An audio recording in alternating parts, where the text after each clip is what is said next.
মমতার দালাল, চোর চোর। জনসমক্ষে এভাবেই নজিরবিহীন অপমানের শিকার হলেন টলিউড অভিনেত্রী শ্রাবন্তী চট্টোপাধ্যায়।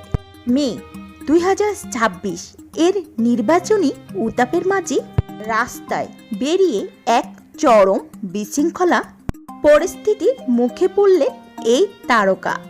কি ঘটেছিল আসলে, কেন তাকে ঘিরে এতটা পরিমাণ ক্ষোভ, আজকের এই ভিডিওতে আমরা বিস্তারিত জানব।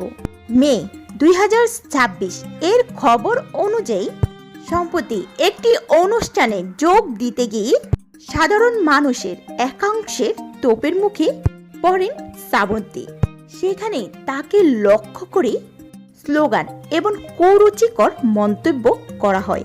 বিশেষভাবে মমতার দালাল বলে তাকে কটাক্ষ করে। ভিডিওটি এখন সোশ্যাল মিডিয়াতে ঝড়ের গতিতে ভাইরাল হয়েছে। নির্বাচনেও ফলের আগে রাজনৈতিক মেরুকরণ এখন তুঙ্গে, আর তারই আজ এসে পড়ল সেলিব্রিটিদের উপরে। অভিনেত্রী শ্রাবন্তী 2021 সালে বিজেপির হয়ে ভোট রইল, পরে তিনি দল ত্যাগ করেন।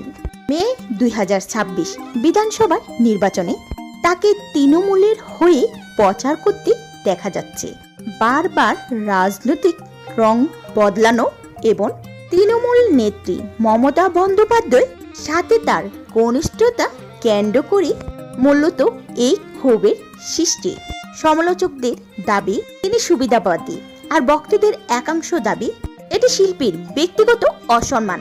এই ঘটনাটি টলিউড এবং রাজনৈতিক মহলে তীব্র আলোচনা জন্ম দিয়েছে।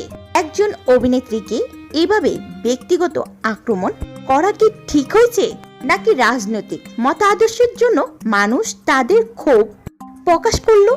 আপনার মতামত কমেন্টে জানান। ভিডিওটি ভালো লাগলে লাইক দিন এবং এই ধরনের ব্রেকিং নিউজের জন্য সাবস্ক্রাইব করুন।